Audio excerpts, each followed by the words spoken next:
Lincoln at Gettysburg, The Words That Remade America by Gary Wills. A critical review by Eric McCune. July 1st through 3rd, 1863, the troops of a divided nation would meet in Gettysburg for one of the bloodiest battles in American history.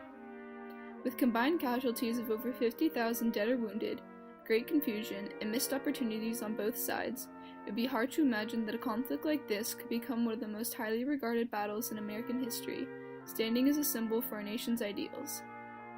Gary Wills, the author of this book, credits this great transformation of an ugly conflict to a symbol of national pride in the 272 words of one man. Abraham Lincoln, he claims, transformed Gettysburg and brought about an intellectual revolution through the use of language, imagery, and myths in his famous address.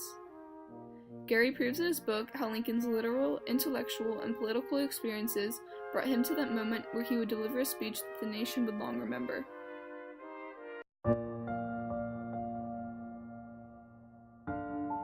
Lincoln's going to the battlefield profoundly affected what he wrote and how he said it. He wants to make it emphatic that people died here.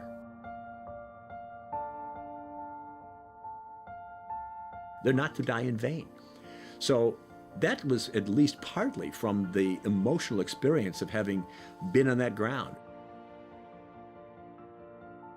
This was a solemn occasion, and the experience of going there with the dirge and the hymns and the prayer, Reverend Stockton gives this wonderful prayer, etc. All of these things are working on Lincoln, but it was walking the ground that might have had the most profound effect on him.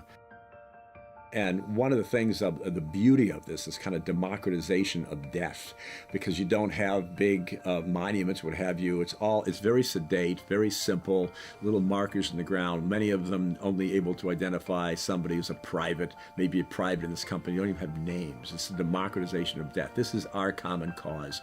Our blood has spilled together, regardless of whether you're from Illinois or from Massachusetts, whether you're tall or short, rich or poor. And this is a shared experience and a shared obligation. All of this thing is Lincoln is feeling, and in a short speech even trying to express.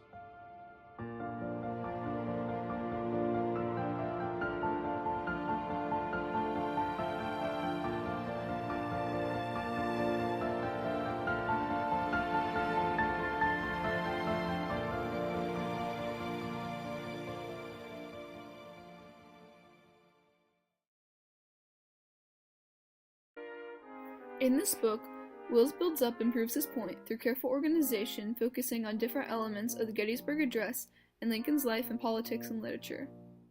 By organizing his novel this way, Wills is able to analyze each individual aspect of his thesis and prove his point as a whole. Starting out by debunking popular myths involving the address, such as the myth that Lincoln's speech was a product of the moment written quickly before he was to present it, to the myth of the crowd's expectations of a 2-hour-long speech, Wills clarifies basic information about the address first. By pointing out the flaws in popular myths and building up the reader's basic knowledge of the Gettysburg Address, Wills draws the reader in before he gets deep into his point. To start his analysis, Wills focuses on the persuasiveness of the Gettysburg Address and begins to analyze Lincoln's speech by comparing it with another speech given at Gettysburg, Edward Everett's. Everett was one of the most popular orators of his time, and he in fact was the main attraction at the ceremony that day. Everett put a great amount of research into his speeches and told the events of Gettysburg to those present. Wills describes America's Greek revival and the influence of Greek oratory on Everett and other speakers of this time. Ironically, Wills points out that while Everett heavily focused on Greek studies and even compared in his speech Athenian battles to the events at Gettysburg, it is Lincoln instead who applies the methods of Greek oratory in his speech. Lincoln follows the classic and powerful style of Athenian funeral speeches by first remembering the dead and then advising those still living. Through this life and death focus and an emphasis on words of rebirth, Lincoln gives meaning to the death of those soldiers at Gettysburg, describing how the men gave their lives for a new birth of freedom and so that the nation might live. Lincoln assigns the task of advancing the nation to those still living so that they may carry on the works of the deceased and give the lost lives meaning. Wills in this novel notes certain ideas or documents that influenced Lincoln during the Civil War era, the effect this had on his writing of the Gettysburg Address. One of the most important documents he mentions is the Declaration of Independence. To Lincoln, the Declaration held the true ideals of a free society that, while never truly attainable, should always be striven for. The most important idea expressed in the Declaration is the happiness and value of life to all people, Lincoln believed, regardless of race. Because of this, Lincoln viewed the Declaration of Independence as the founding document of America, not the Constitution. Wills claims that Lincoln's analysis of the Declaration and its supreme principle led him to be able to construct the Gettysburg Address as a brief and idealistic speech. Since the principle of equality is mentioned in the Declaration, it goes without saying that no man can be property and cannot be owned as if ruled by a monarch. If a nation is to voice, test, and die for this belief, that equality cannot be denied. By examining in depth certain cases of Lincoln's thought and the influence of his belief on the address such as this, Wills shows the great research and analysis that contributed to the writing of this book. Throughout the novel, Wills gets to the core of his thesis. The Gettysburg Address caused revolutions in both thought and literature.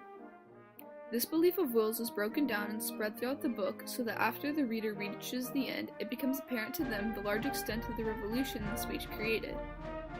One of the largest revolutions in thought caused by the Gettysburg Address is the view of America as one united nation instead of a mere collection of states. By presenting the idea that the nation came before the states, and using language that emphasized America as a single people, Lincoln made the hope of union a reality. Wills also claims that Lincoln revolutionized intellectual thought by changing the meaning of equality in the Declaration so that the majority of people viewed it as he did. Not only were the revolutions caused by the Gettysburg Address focused on intellect, they were focused on literature. Wills argues that Lincoln's speech led to a change in prose in America by creating a new artful style that used short yet powerful words.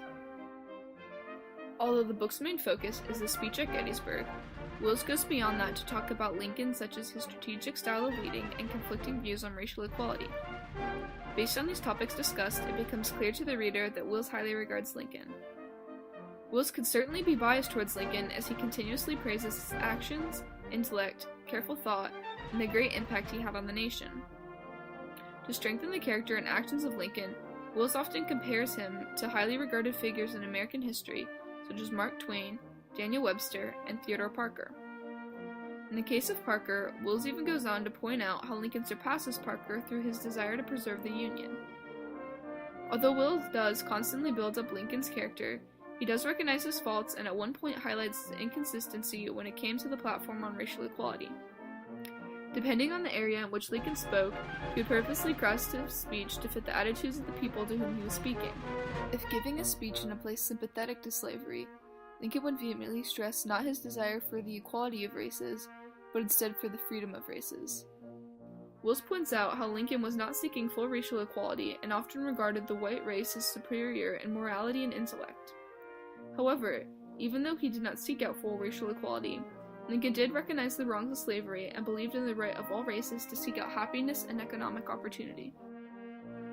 Throughout the novel, Wills continues to use specific facts related to Lincoln and the debate of slavery during this time. By mentioning facts from Lincoln's arguments during the Lincoln-Douglas debates, to his view on the Fugitive Slave Law, to analyzing Lincoln's interpretation of the Constitution and the Declaration of Independence, Wills proves that he is knowledgeable about the subject and persuades his reader to buy into his thesis.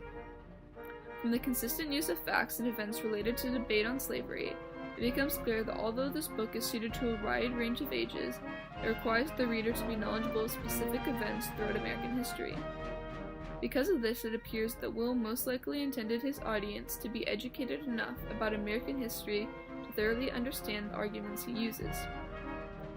While this means that this book is certainly not limited to historians, it is best suited for members of the public who have a relatively good understanding of pre-Civil War events. Lincoln at Gettysburg, The Words That Remade America, contains a large number of diverse and reliable resources. The extensive amount of notes included at the end show just how many resources the author used for his research and analysis. Many of these sources or references include quotes and speeches from both Lincoln and others, letters, intellectual articles and analysis, various books on American history, including topics such as the Civil War and politics, and others. This book was published in 1992, so although some of the resources seem outdated, many were fairly recent when it was published.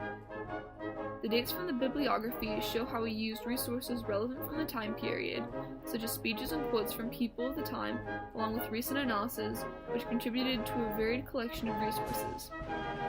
All these sources contribute to make the book more reliable because it is clear that Wills did not contain his research to a few sources. If researching the Gettysburg Address, or even the impact of Lincoln on the nation, Lincoln at Gettysburg, The Words That Remade America is a fantastic book. This book offers a lot of high-quality information and in-depth analysis on the subject that is not likely to be found elsewhere. After reading this book, it is obvious that Wills put a lot of research into this topic, and through his studies became very knowledgeable on both Lincoln and the address he gave at Gettysburg. If someone, however, was looking for a more Civil War-based book, or information about the Battle of Gettysburg itself, this book would not be a good choice. Despite being about Lincoln's speech at Gettysburg, it does not focus on the actual events of the battle or any other Civil War battles. Lincoln at Gettysburg is a highly regarded book that has received awards such as the 1993 Pulitzer Prize for General Nonfiction and the 1992 National Book Critics Circle Award for Criticism. It has also received high praise from many organizations such as New York Daily News, Washington Sunday Times, Detroit News, Chicago Tribune, and others. Based on the high praise given by others, the awards it has received, the extensive research conducted by Gary Wills, and what I gathered from reading the book, Lincoln at Gettysburg, The Words That Remade America is a high-quality book that offers a lot of valuable insight to the Gettysburg Address and the man who delivered it.